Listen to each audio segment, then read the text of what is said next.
Hello, everyone. My name is Carlos Antón-Haro, and I'm a director of EU research programs and industrial contracts at the CTTC. And I'm also a chair of the trials working group of the SNS. And we are here in 5G territory in Riga, and we are recording this podcast on lessons learned, hosting vertical experiments from the perspective of 5G and 6G experimental facilities. And to talk about this, we count with some representatives from all four Stream D projects, which are on large-scale trials and pilots with verticals that were funded by the SNS JU. They are still being funded. These are ongoing projects still, specifically from its first call. Those projects kick-started in January 2023, and now they are reaching their final phases. So I guess they have much to tell us about the lessons learned during their execution. And this is going to be kind of a roundtable or panel discussion. And with four speakers who accepted our invitation to join, I will briefly introduce them. And now we have Alessandro Trogolo from Telecom Italia. Mobile, he's an innovation expert and standardization delegate, and he will be representing the TrialsNet project. So thanks and honored to come with you for this podcast. Thank you. We also have Janina Gauß, who is a working group leader on interfaces and connectivity at Fraunhofer IPT. She will be representing the Target X project. Thanks for accepting our invitation, Janina. Thank you. And there's also Professor Spyros Denazis, who is an associate professor at University of Patras. He's taking part in FIDAL project. Welcome. Thank you very much. And finally, there's David Gómez Barquero, who is a professor at UPV at University of Valencia, and he's leading Imagine Beyond 5G project. Welcome, and thanks for joining us. Thank you, Carlos. Very good. So after this quick round of introductions, let's delve into the discussions. But before that, I would like to tell you about your respective projects. A very short summary. So if I may suggest, let's keep it short, like 59 seconds each, to tell us a few words about, say, TrialsNet, FIDAL, Imagine, and Target X. So maybe we can get started with TrialsNet. Alessandro? Yes, thank you, Carlos. So TrialsNet is a project that is definitely focusing on development trials. We are dealing with the three main domains for the use case development that are related to the infrastructure, transportation, safety, and security. The other one is focused on health and emergency. And the third one is about culture, tourism, and entertainment. So in this context, we are developing 13 different use cases and involving different verticals that are going from municipalities, hospitals, also private companies. And I would say that all of them are quite important to experiment new features in the network, understand how the current network is working, and try to understand how the future network could be.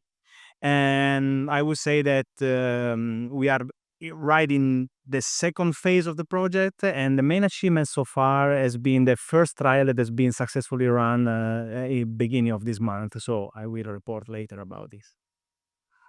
Many thanks. Very good summary, Alessandro. What about Target X, Janina? So in Target X, we are focusing on the verticals manufacturing, energy, construction, and automotive. And yeah, we are having a lot of FSTP projects, so financial support for third-party projects.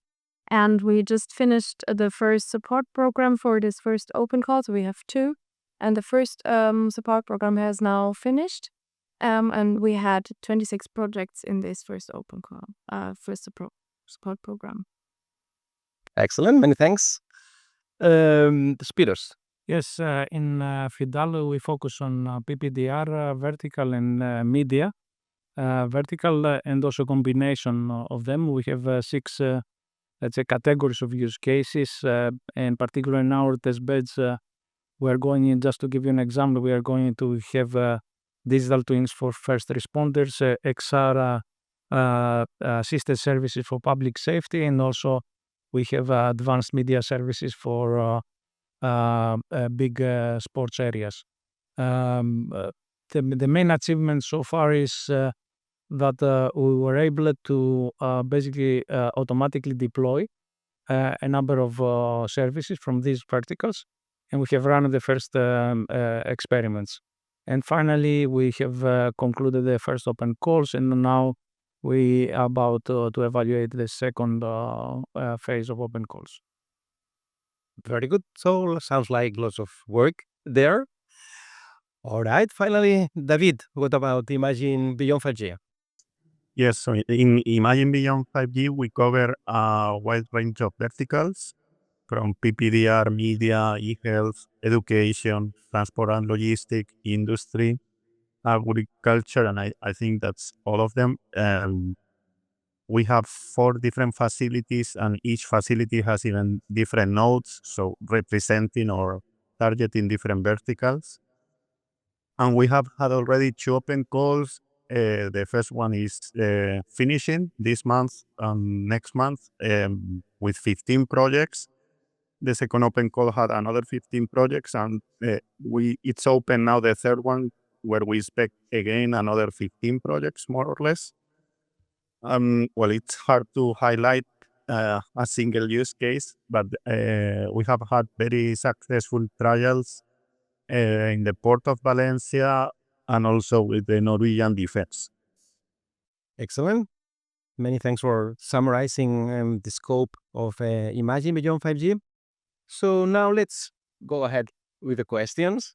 Stream the project, it's all about experimentation, I would say, with verticals and on the basis of the platforms that you develop. These are supposed to be used to offer some tools and services to vertical experimenters for deployment and testing. So what are the common services and tools that you offer in your projects? I mean, any hint on that? Any idea? Okay, so maybe I can start just. As you prefer. Yes, the floor is all yours. Thank you very much.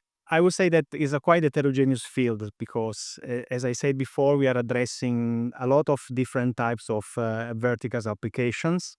So in order to, let's say, to deploy these use cases in a trial, first of all, we defined the use cases, and therefore, based on the use case requirement, we identify the technology that they can support actually the implementation of the use cases. Technologies can have, of course, two different ways to be understood. One of the application layer, and one on the network side. So we actually deployed, the use cases are deployed in 4 main clusters located in Spain, Italy, Greece, and Romania. And in this, on this side, we developed a specific network infrastructure supporting end-to-end reconfiguration, orchestration features, intelligence, artificial intelligence as well features. And from the application side, we introduced, a lot of, I would say, advanced technologies that are going from virtual reality, Internet of Things, digital twin. So all these tools together are essentially provided to the verticals, and we are also, developing the application according to the requirements coming from the vertical. So basically, there is a direct interaction with the verticals exactly to deploy first the use case with the technologies that are useful to the vertical itself, and then to design and deploy the network supporting these use cases. Both at the network and the application. Exactly. As you said. All right. Is it also the case for other projects?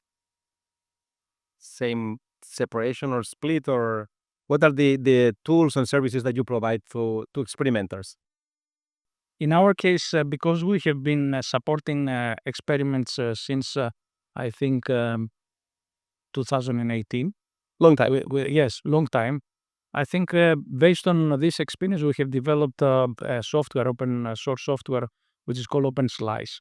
And this is basically an OSS system that allows you to automate the deployment of those services. So, but at the same time, it tries to accommodate and implement a number of APIs, standard APIs from TMF Forum or GSMA templates. And recently, this has started to be an open source software development group activity in ETSI. So through this, we are able to transform high-level requirements into specific API calls from various standard APIs in order to facilitate the experimentation.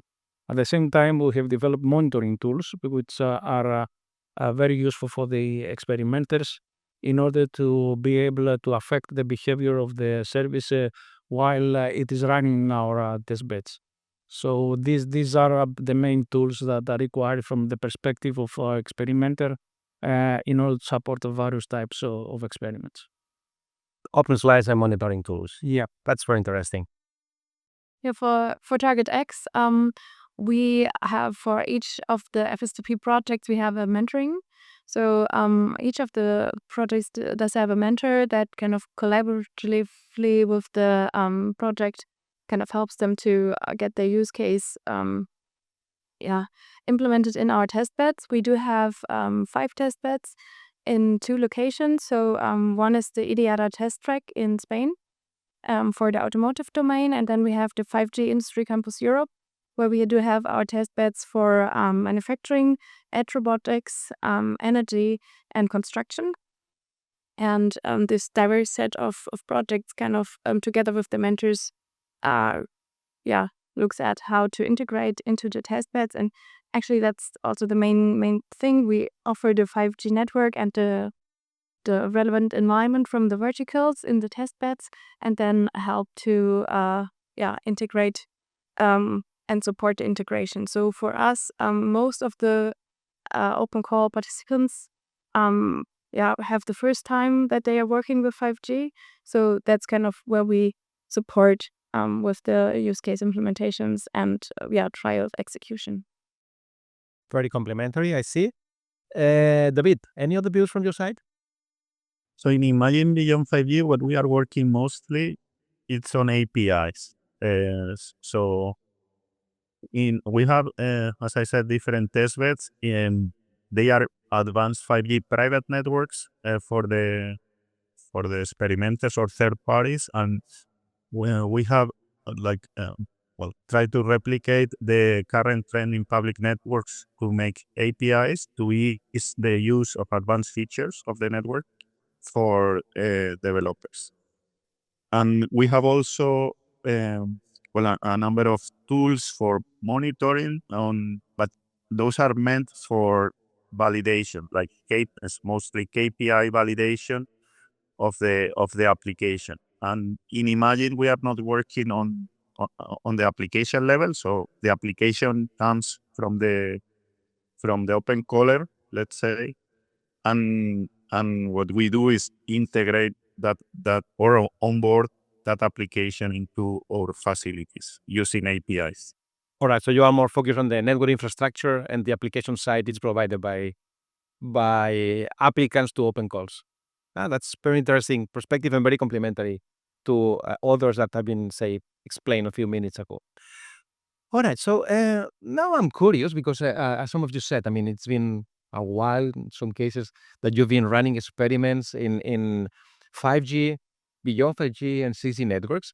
So time flies and changes, and so do experimental platforms and trials and pilots. So maybe I was wondering, Spyros, I mean, what are the main challenges that you envisage or that you even have already noticed when it comes to new use cases or verticals in 6G as compared to those of 5G that you maybe started working in 2018, as you said before? Okay, the changes. I think there must be a kind of change of perspective when it comes to 6G, which so far we have looked at the core of the 5G or 6G technology, and then we move to the verticals. I think it should be now the other way around. And in other words, instead of starting creating 6G infrastructure, we should start creating vertical infrastructures that are supported by 5G or 6G, and at the same time integrate the other technologies that are beyond, let's say, 6G or I'll give you an example. We can include, let's say, IoT, LoRa, these kind of technologies that integrate the whole thing and manage this ecosystem of infrastructure as a whole. In this way, you accommodate, also integrate platforms that are quite familiar to the vertical developers. And in this case, you allow them to develop applications and become your customers, whereas 5G stays at the core of these facilities in order to exploit the capabilities that are supposed to be there. Okay, this is my view for the next phase of. So we are talking about 6G for verticals, but I would say verticals for 6G all the way around.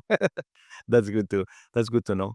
I don't know, any other complementary views? I mean, in particular for those, say, who've been around for some time running experiments. Alessandro, maybe? Just to say that I definitely agree with Spyros for sure. So I think that the initial approach of 5G was exactly to provide the technology and say to the verticals, you can do whatever you want. This was not exactly, let's say, the way that it should work. So I think that the way is definitely to go to the verticals, understand their real needs, and then deploy the technology in support to their needs as well. And this is exactly an approach that we are using inside the project, because as I was saying before, we have basically collected the interest from the verticals in terms of use cases, the related requirements, and then develop the technology and actually facing some issues with the current technology in terms of performances, for example. It is nice that there are some new, I would say, verticals involved that usually deploy their solution on wired connectivity, and so they aim exactly to join the project was to understand if let's say their services can be really provided also wireless in a wireless way. And I'm talking about let's say media content provider, hospital as well, and also security agency that actually have a very, very specific and I would say wired development of their solution. And so the idea was really to find a way to, let's say, to bring a more flexible infrastructure that can also accommodate several use cases at the same time and being sustainable also from that perspective. So this was almost the main. And anyway, just to summarize, the point is to understand what the vertical need and then deploy the solution to help them. And from those conversations, I mean, did you identify any, say, radically new use case, I mean, for 6G in comparison with those of 5G? Or is it more about the same but with more stringent requirements? I don't know. I would say that the most interesting one and a new one is related to the health domain. So there is exactly a lot of room to understand the possibilities and the way, the solution that we can provide. For all the others, I would say that there are the usual, in brackets, of course, use case about virtual reality, IoT, but in a more extensive way that should really impact the current network solution. All right. And I don't know, I mean, Janina or David, I mean, any other, say, radically new use case that you are facing in your experiments? Or So I think that for the use cases that we have in 5G, they still stay relevant for 6G. So we are still not there and kind of really having them implemented. We have a lot of expectations that were raised at the beginning of 5G, and now it's kind of really the time to get them running and to also not only implement them, but provide a seamless experience. So currently we still have a high integration efforts, and I imagine 6G to be much more seamless, much more integrated with existing technology, and also much more plug and play to use for the verticals. So currently we still have some integration efforts, and I mean, imagining for 6G to have that more integrated, more seamless, and also then more clear use cases behind that. all right, so usability plays a role here. I mean, Yeah. enhanced usability makes a difference.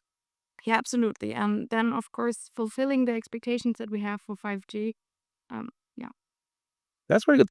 You touched upon an interesting point. I mean, in one of the previous interventions, it was about going from experimentation to deployment. I mean, which is, the next step. But you can also start envisaging where the main difficulties are, right? So, what in a nutshell, what are the technology gaps between testbed or experimentation providers like you and the vertical developers that are collaborating with you that might hinder deployment? I mean, at a later stage of the development of 6G. I don't know. Maybe we can start with David. Yeah, sure. So actually, I totally agree with the last comment of Janina. There is a lot of integration efforts still today, and with third parties, and that's why in Imagine we focus on APIs to make the access and the use of advanced features of 5G easier to experimenters. As you know, there are right now global initiatives like Camara, Open Gateway, and so on. And I think they are working in the right direction to monetize these advanced 5G features. But the goal should be that it's as simple as possible, like plug and play, as Janina said. Ideally, like verticals, they don't have any experience on telecom networks infrastructure, like 5G, and it's there should be work trying to simplify or hide the complexity of 5G and definitely 6G, in my opinion. All right. So either it is easy to use, deployment will be, say, really tough to be accomplished, right? Vertical will not use it. We'll simply not use it. That's very good. I don't know, any other complementary views or different views or disagreement? Please feel absolutely free to disagree, right? So we are here to chat and discuss, and we can be, say, totally misaligned with each other. Actually, I don't disagree. This is a big integration effort. That's for sure. And I wanted to add that there is the gap that you mentioned is the gap between software engineers and not network engineers. This is the gap.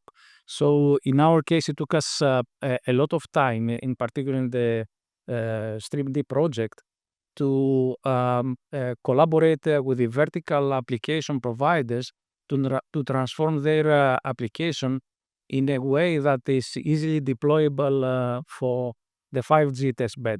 In particular, to transform their application to net apps, and these net apps then to be deployed. So it is this gap that we have to fill in because the applications were coming as a big chunk of software, but this is not useful for them exploiting the capabilities of 5G. So we did that, and that basically delayed also the actual trials, because in order to have trials, you need to deploy them, and then you need to deploy them in a way that is the right way for the 5G. So I would say that this is one thing, and the other thing is that to see the perspective of the application provider, or at least the customer that would like to use some resources in the test bed.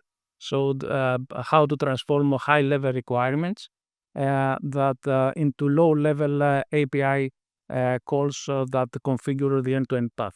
So those are the two big gaps that we have to close collaborate with the verticals. Oh, that's very good.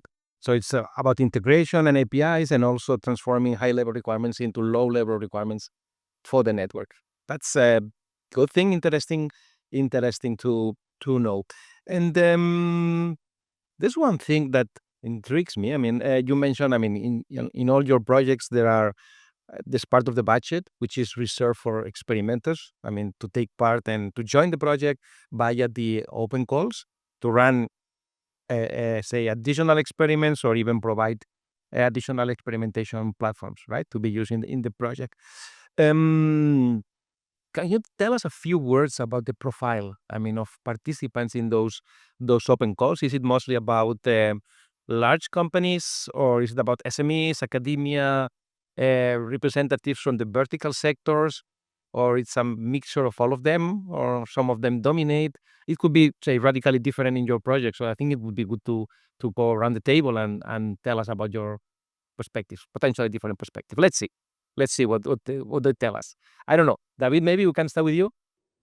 I mean, well, in our case, we have a lot of SMEs.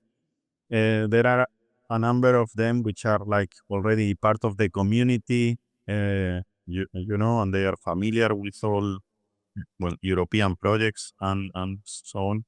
But there are, we are also receiving applications from SMEs that they have never participated in a EU project, and that's like a hassle, additional one, like because when not, it's like, you know, the first experience for a company, small or big, in a EU project is there is a learning process as well.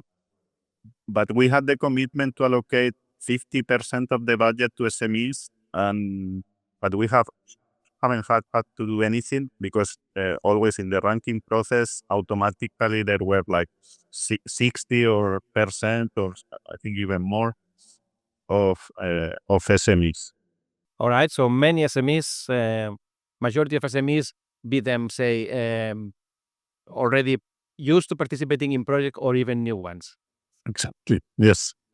Does it make a difference? I mean, the record track of participation in projects when it comes to integrating those Yes, files. definitely. It's a huge difference, especially, well, we have relatively small projects, you know, like, well, 1 year. This third open call will be 6 months only. And then having that background and experience, track record in EU projects, that makes a lot of difference. But it's true that open calls allow you to get partners of companies, SMEs, that they have never participated in EU projects. And I think that's also very beneficial for the SNS community, and also because they bring like new ideas, you know, and it's more work, but it pays off. That's very good. What about the rest? Yes, just to echoing what David said. Okay, first of all, I introduced TrialsNet as a, let's say, a project that can deploy, of course, everything starting from the use case, the definition, deployment, and trials. Of course, we had also our open call, on which onboarded 24 new use cases, so 24 new trials. There were a different way to apply to the open call from how, at least how we launched the call. So essentially there were the possibility to apply as a single, let's say, entity, or even a small consortium of at maximum 3 entities. And then there were also other two technical options how to apply. One was, let's say, to provide what we call the option 2, so a completely independent network infrastructure, network solution on top on which they should run their own use cases. Or the one that you call option 1, that was essentially just to propose a new use case over, let's say, the infrastructure provided by the project. So we try really to cover almost the possibilities. And having said that, it's almost the same situation as Beyond 5G. We received the one that were onboarded were mostly SMEs. And again, here, some of them were already aware about how the European funded projects are working, the context of 5G, and some other were completely, let's say, arriving from the sky. But it was quite interesting, and actually we are in the middle of their mandate, because they are supposed to work for 1 year, so starting from May 2024 to May 2025. And actually we are going to have the mid-term review with all of them, and so we will exactly check their let's say their progresses, that, by the way, are monitored on monthly basis. So anyway, I would say that over 24 sub-projects that we onboarded, 17 of them are led by SMEs. Then we have 3 about academia, 2 big companies, and the rest is, let's say, the others that are also, in some cases, just verticals deploying their own applications. That's very good. I don't know, what about the rest? I mean, in particular, I'm, say, curious about the role of vertical companies. I mean, the level to which they participate, companies from I don't know, industrial manufacturing or health services, if they participate or they are potential users of your projects. We have the same experience with the rest, SMEs and academia. Okay, I think equally divided, more or less, based also on the evaluation process. One thing that is a problem is the fact that we have not managed to establish as a community a process to onboard these SMEs and verticals and whatever application there is.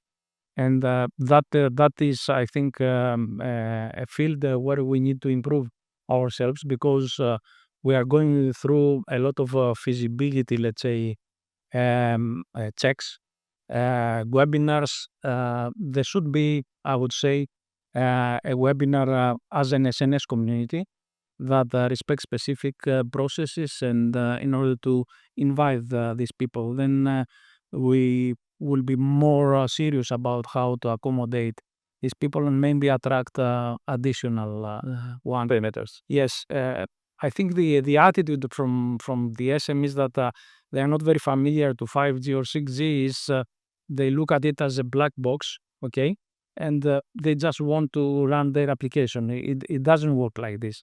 So we need somehow to convert for this in order to facilitate the onboarding of these companies and their application. So they should know in advance what kind of criteria they should meet in order to be able to deploy in any of these infrastructures their services.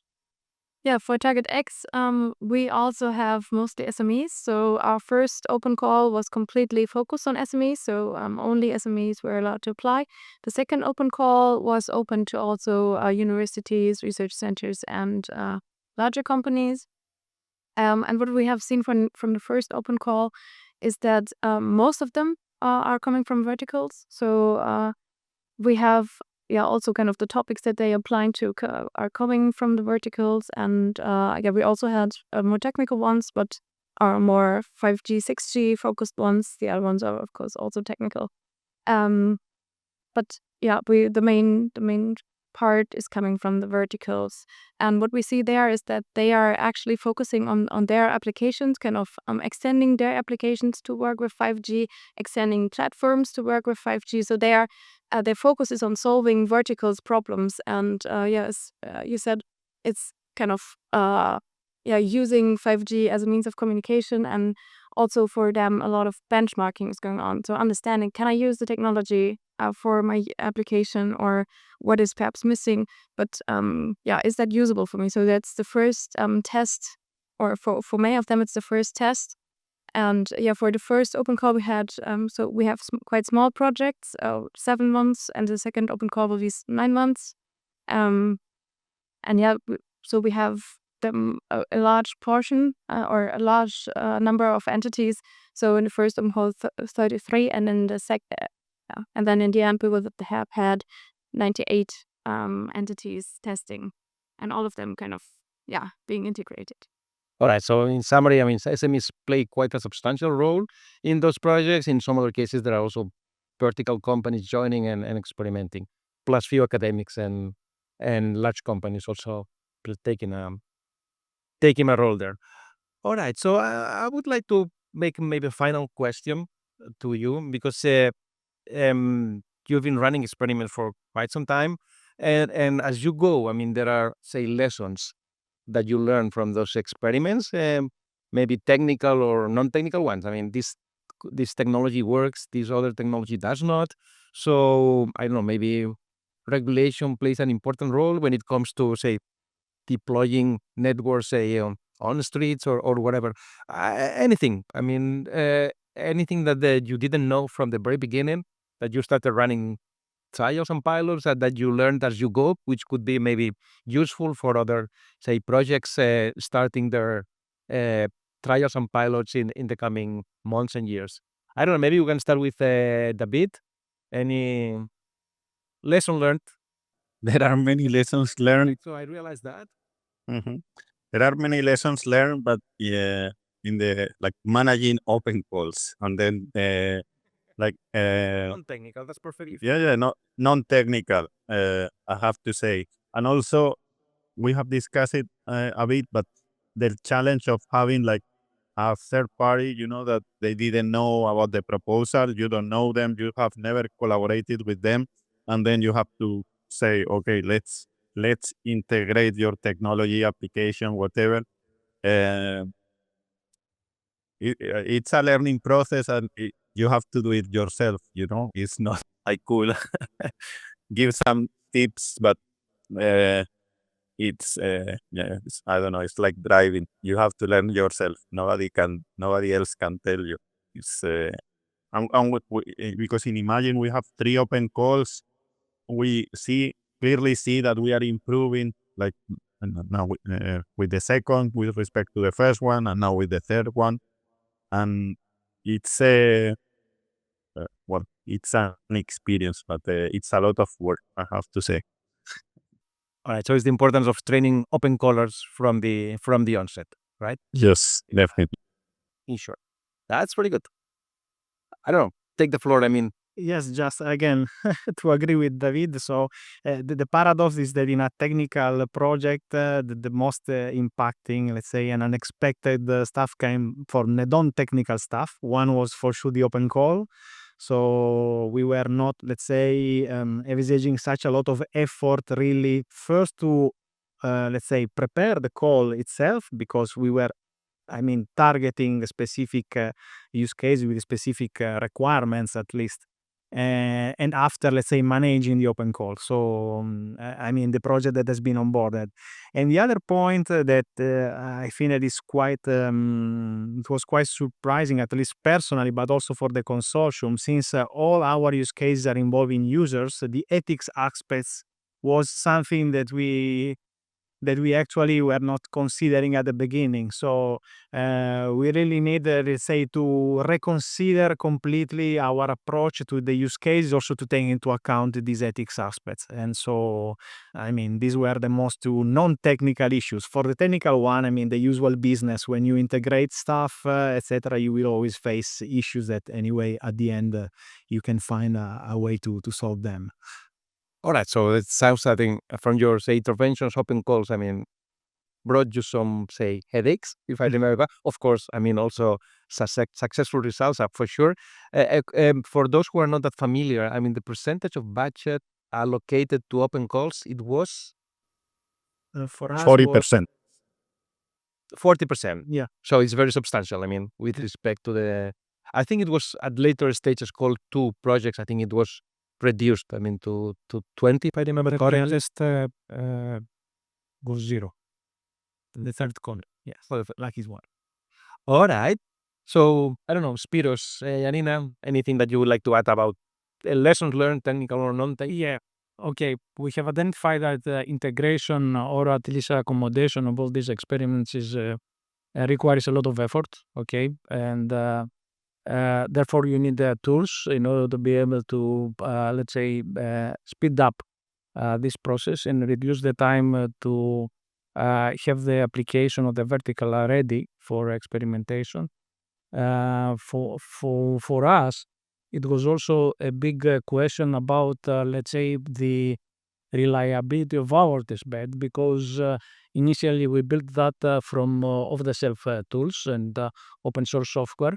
So if there was a problem with measuring KPI, is this a problem of the software, the open source software, or is it another problem? So we started thinking about bringing or increasing the level of maturity and reliability of our testbed. That's why we have deployed nowadays a production network in our place, in order to use this as a reference, let's say, point for all the other tests, for all the other tests that we are carrying out. And at the same time, the experimenters are of different kinds. They may require just a base station and a core, or they may require a wider deployment. So it depends on their needs. We have built a scale. We managed to scale these experiments from standalone, let's say, 5G testbeds to wider deployments. For us, the reliability and the closeness of the testbed facility to a production network was major, in particular when you want to serve verticals. Okay. All right, so it's about integration and accommodation of different scales of experimentation that can be, say, challenging. Yeah, for us, I think one of the main learnings is also the gap between expectations and reality. So if we go back, like life. So if we go back to the marketing and we hear how much throughput is possible for 5G, for example, and then also the experimenters kind of have this number in mind, and then they come and then see it's only possible in downlink, kind of, and yeah, so there is this gap, and also we have all these advanced features, but kind of how this applies to the applications is something then where the integration efforts also come in. And also where this ask for higher adaptability, higher seamless experience is coming from.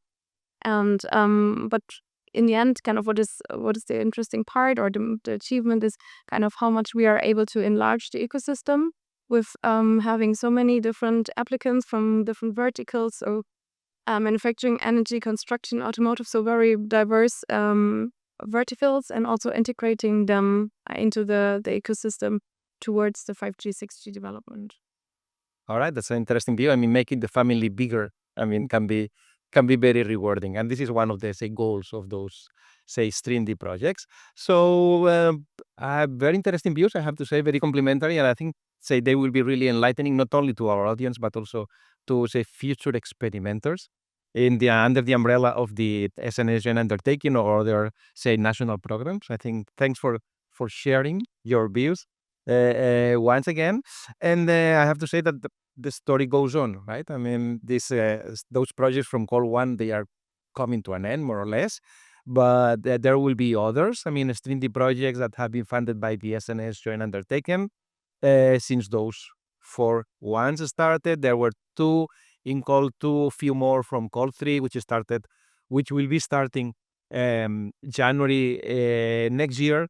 And also for future R&I work programs of the SNS joint undertaking, there are more calls for Stream-D projects planned for the years to come, which is very reasonable, since as we move from, say, research to commercial deployments, there's room, or there's a need to allocate some room to experimentation. So more room to experimentation, I would anticipate that will be needed in the coming calls.